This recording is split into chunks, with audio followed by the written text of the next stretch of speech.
को बहुत बुरी तरीके से पीटा, उनको धार्मिक नारे लगाने के लिए मजबूर किया और उससे भी उनको सब्र नहीं आया। उसके बाद उनको पानी की टंकी में डाल करके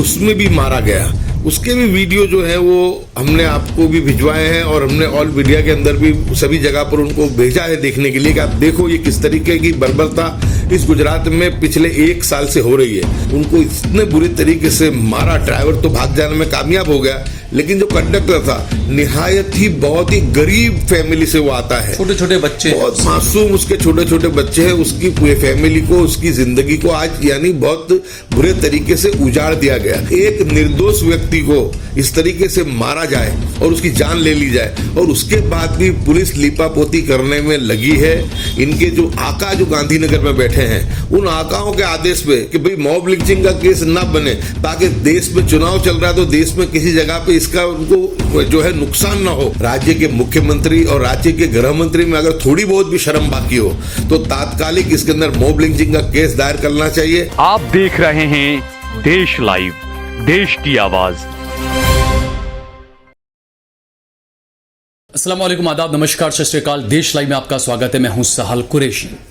दोस्तों, गुजरात के बनासकांठा में एक मामला सामने आया जहां पर मिस्री खान नाम के एक कंडक्टर थे, जो गाड़ियां जो चलती है, जो माल वगैरह सामान वगैरह ले जाती है।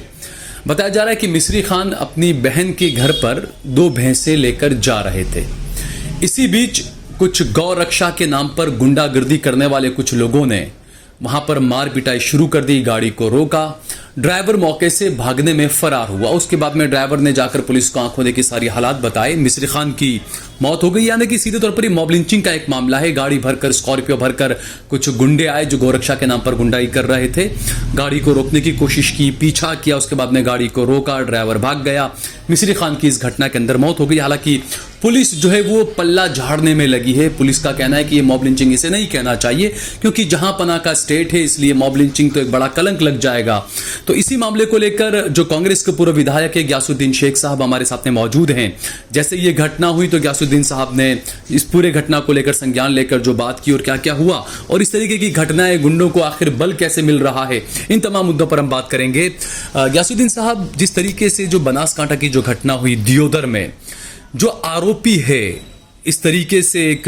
गरीब मजदूर को उसने मारा, मॉब लिंचिंग करके उसकी हत्या कर दी, पुलिस का कहना है कि यह मॉब लिंचिंग नहीं है। पुलिस जो है अपनी कमजोरी को छुपाना चाहती है।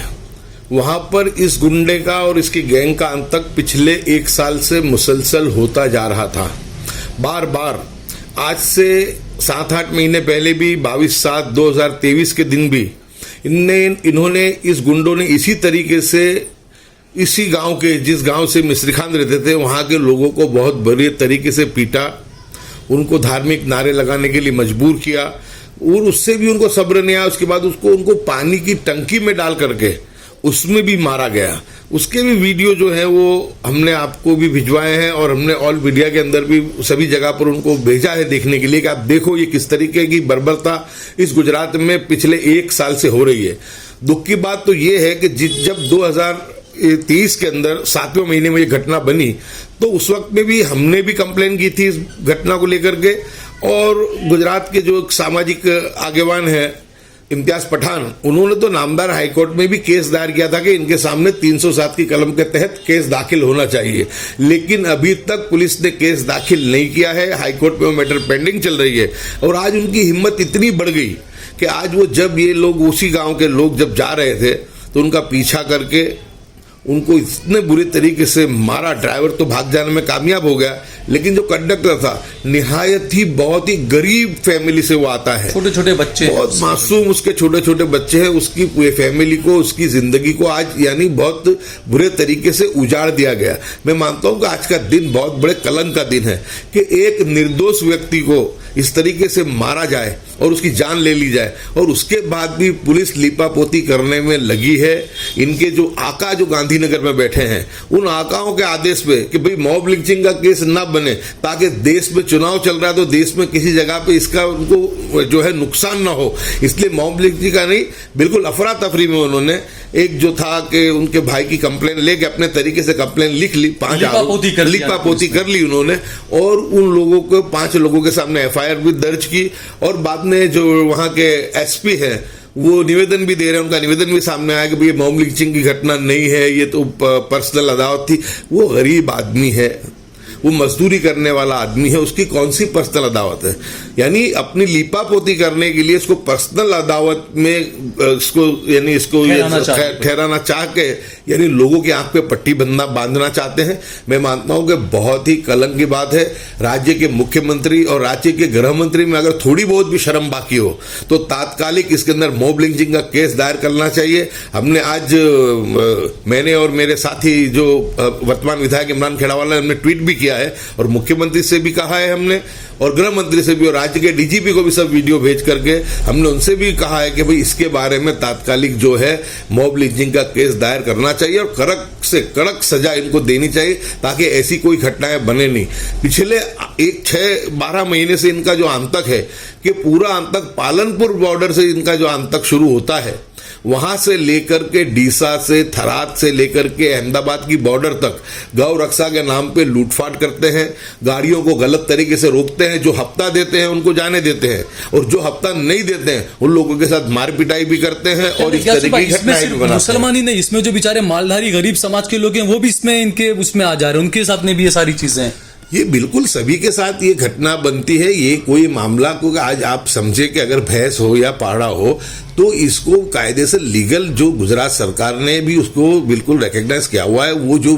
बिकता है या जाता है कि ट्रांसपोर्ट होता है उसका तो भी कायदे से होता है वो तो, लेकिन उन चीजों को भी ये लोग उसकी भी दरकार नहीं लेते हैं। इनको अगर हफ्ता नहीं दिया तो जो है वो गौ रक्षा के नाम पे हल्ला बोलेंगे और लोगों को परेशान करेंगे, मारेंगे, छुड़ेंगे और जहां इनको अगर हफ्ता मिल गया, पैसा मिल गया तो पूरी पैसा उगाई का काम। आज मैं गुजरात पुलिस को आपके माध्यम से कहना चाहता हूं कि आप पालनपुर बॉर्डर से लेकर के आप अहमदाबाद तक आ जाओ, वहां से लेकर के आप राधनपुर तक चले जाओ, हर जगह पे ये गौरक्षक रात को 12 बजे के बाद निकलते हैं और सुबह तक ये लोग गुंडागिर्दी जो है ये लोग रात के अंधेरे में करते हैं। और पुलिस जो है, प्रशासन जो है बिल्कुल मूक प्रेक्षक होकर को देखती है। इतनी बड़ी घटना 22/7/2023 को हो, उसके जो वीडियो थे पूरे हिंदुस्तान में वायरल हो, उसके लिए नामदार हाईकोर्ट में कंप्लेन हो, उसके बावजूद पुलिस अगर उनके खिलाफ कंप्लेन नहीं करे, अगर पुलिस ने कंप्लेन करी होती इनके खिलाफ तो आज इतनी बड़ी घटना न बनती और मिस्री खान को अपनी जान गंवानी नहीं पड़ती। लेकिन बनासकांठा की जो पुलिस है वो क्यों ऐसी नपुंसकता दिखा रही है, मुझे समझ भी नहीं आता क्यों ये पुलिस इनके सामने सिर झुका के इन गुंडों के सामने खड़ी है। और आज भी उनको जब ये इतनी बड़ी घटना हो गई तो उस वक्त में भी उनको बचाने का काम कर रही है।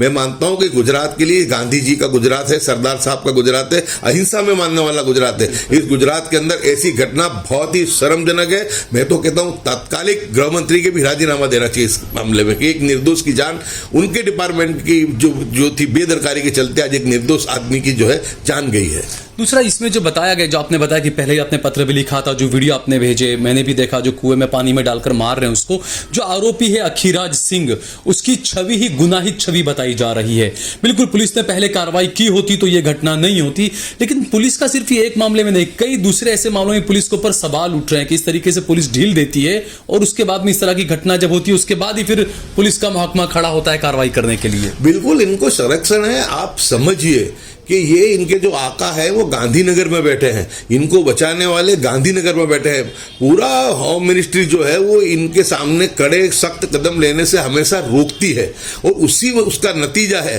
कि पुलिस नतमस्तक होकर के ऐसे गुनहगारों को उनका गुनाह करने की जैसे कि समझो एक छूट दे दी, परमिट दे देती है। मैं मानता हूं कि ये इस गुजरात में कभी ऐसा हुआ नहीं है और ऐसा मैं मानता हूं कि अगर ये इस तरीके से करेंगे तो गुजरात की लॉ एंड ऑर्डर की स्थिति क्या बनेगी आने वाले दिनों में वो भी समझना बहुत मुश्किल है। मेरी तो आपके माध्यम से सरकार से भी और डीजीपी साहब से भी गुजारिश है कि उस मृतक को कि जो बेगुनाह था, वो गरीब था, उसके मासूम बच्चे थे, आज उसकी औरत बेवा हुई है, उसके बच्चे यतीम हुए, उसके घर में कोई कमाने वाला नहीं है, अगर थोड़ी सी भी इंसानियत और इंसाफ है तो उसके सामने तात्कालिक इनके सामने सख्त से सख्त कार्रवाई करनी चाहिए और तुरंत ही मॉब लिंचिंग का गुनाह जो है उनके सामने रजिस्टर करना चाहिए। जब भी मैं मानूंगा कि गुजरात का प्रशासन जो है वो निष्पक्ष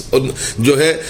से अच्छे तरीके से लोगों की बात को, भावनाओं को समझ करके काम करता है। अगर अब भी इतनी निष्ठुरता और इतनी निर्दयता अगर तंत्र बताता है तो मैं मानता हूं कि ये बहुत बड़ा गुनाह, बहुत बड़ा पाप गुजरात की सरकार और गुजरात की पुलिस कर रही है। अच्छा, दूसरा कि गौ पालन जो होता है वो तो कई मुसलमान भी करते हैं, लेकिन आज ये बिल्कुल सिस्टम ने और समाज में इस तरीके का एक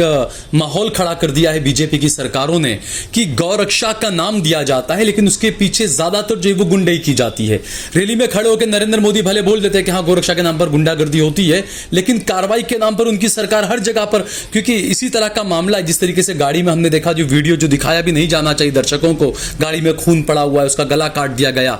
हरियाणा में बीजेपी की सरकार में इसी तरीके से नासिर को और जुनैद को जिंदा जलाकर मार दिया गया था। तो इस तरह की घटनाएं, मोदी कहते कुछ है, उनकी कथनी और करनी में काफी अंतर नजर आ रहा है। बिल्कुल, बहुत ही बढ़ चढ़ के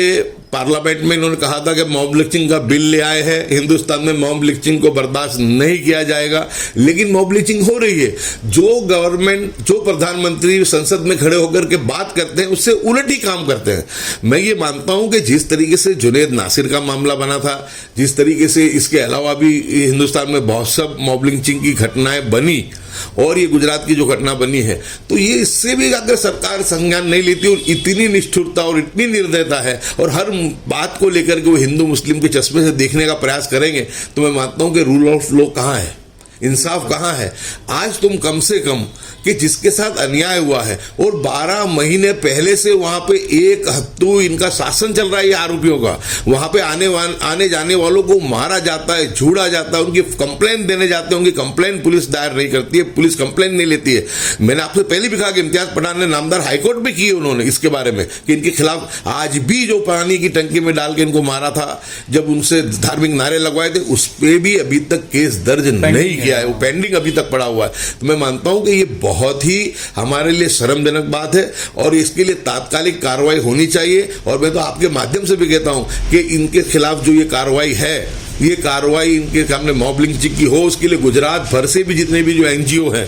जितने भी सामाजिक कार्य करने वाले लोग हैं या सियासी काम करने वाले लोग हैं, सभी जगह अपने अपने कलेक्टर को जाकर के आवेदन पत्र भी दें कि इससे गुंडागिर्दी इस गुजरात में नहीं चलेगी और ये जो पापी और हत्यारे हैं, ये राक्षसों के सामने मॉब लिंचिंग का गुनाह दायर होना चाहिए। और सभी लोगों को एकजुट होकर, जो भी इंसानियत में मानने वाले, जो भी हैं इंसानियत में मानने वाले, हमारे हिंदू भाई भी बहुत हैं, हमारे एनजीओ हर तरीके के एनजीओ जो है हर समाज के हैं उसमें, तो तमाम एनजीओ को, तमाम जिनके दिल में भी थोड़ी बहुत भी रहम और जिनके दिल के अंदर थोड़ी बहुत भी इंसानियत के लिए प्यार है, मोहब्बत है, वो तमाम लोग जो हैं अपने अपने तरीके से जाकर के अपने जो है कलेक्टर को आवेदन पत्र देकर ये मांग करें कि इस जालिमों के सामने जो है मॉब लिंचिंग का गुनाह दाखिल करना चाहिए। हम और इमरान खेड़ावाला भी कल आने वाली कल भी हम लोग खुद डीजीपी साहब के पास भी जाएंगे, अगर होम मिनिस्टर अगर मिल पाए तो उनसे भी मिलेंगे, लेकिन हम कल जाकर के इस मॉब लिंचिंग की बात, आज ट्वीट तो किया है हमने, लेकिन कल हम जाकर रूबरू भी इसकी जो है ये मांग करने वाले हैं। बहुत बहुत शुक्रिया ग्यास भाई हमसे बातचीत करने के लिए आपका। तो जिस तरीके से जो चीजें हो रही है, जो घटनाएं हो रही है, मॉब लिंचिंग की घटना, और पुलिस जो अपना पल्ला झाड़ना चाहती है, तो इसमें आखिर में मैं यही कहना चाहूंगा कि जहां प्रधानमंत्री स्टेज पर खड़ा होकर ये कहते हो कि मुसलमान आपका मंगलसूत्र छीन लेंगे और ये तमाम चीजें, लेकिन उन हिंदू भाइयों को ये सोचना चाहिए कि मुसलमान आपसे कभी आज तक न कुछ छीना है न छीनेगा, लेकिन इनके इस तरह के भाषण आपके हिंदू भाइयों के खुद के बच्चों को जो है वो दंगाई बना रहे हैं, और ये सिस्टम के लोग आपके बच्चों को पुलिस स्टेशनों में धकेल देंगे गुंडे बना बनाकर। इस बारे में हम सभी को सोचना चाहिए।